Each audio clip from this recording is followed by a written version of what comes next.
தாவேக்காவுக்கு ஓட்டு போட்ட 1,74,00,000 பேர் இன்னைக்கு தமிழ்நாட்டை எந்த நிலைமையில கொண்டு வந்து நிறுத்தியிருக்காங்க அப்படிங்கிறது இந்த வீடியோவை கொஞ்சம் ஸ்கிப் பண்ணாமல் பார்த்தீங்க அப்படின்னா நல்லாவே தெரியும். அவங்க எதுக்காக ஓட்டு போட்டாங்க அப்படின்னா மாற்றத்துக்காக ஓட்டு போட்டாங்க.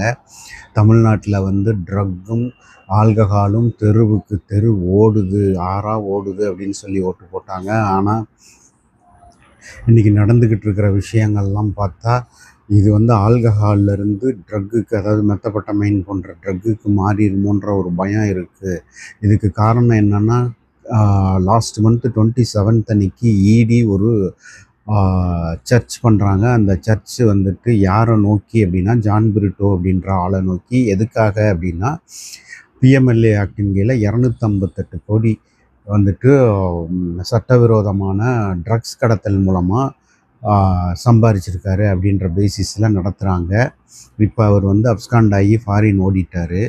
ஸோ இது சம்மந்தமாக ஆல்ரெடி இந்த ஜான் பிரிட்டோ எப்படி நம்ம அமைச்சர் ஆதவ் அர்ஜுனாவோட ஃபேமிலியில் சம்மந்தப்படுறாரு அப்படின்னா, லாஸ்ட் இயர், அதாவது 2024 வந்து கேரளா கோர்ட்டில் வந்து ஒரு முன்ஜாமீன் மனுக்காக அப்ளை பண்ணுறாங்க. அதில் வந்து ஜான் பிரிட்டோ அண்ட் தென் வந்துட்டு லீமா ரோஸ் யாருன்னா வந்துட்டு அமைச்சரோட, அதாவது ஆதவ் அர்ஜுனாவோட மாமியார், இப்போ ஏடிஎம்கே எம்எல்ஏவாக இருக்காங்க. ஸோ அவங்க, அதுக்கப்புறம் வந்துட்டு ஆதவ் அர்ஜுனாவோட மனைவி, இவங்க எல்லா பேரோட பேரும் அதில் வந்து ஒரே அட்ரஸ் போட்டு இருக்குது. ஸோ அது மூலமாக இந்த ஜான் பிரிட்டோங்கிறவர் வந்து அமைச்சரோட மனைவியோட மாமா அப்படிங்கிறது கன்ஃபார்ம் ஆகுது. ஸோ இவர் 258 கோடிக்கு வந்துட்டு ட்ரக்கை கடத்தியிருக்காரு. இவங்க லாட்ரி குடும்பம் மட்டும் கிடையாது, ட்ரக்கு குடும்பம் தான்.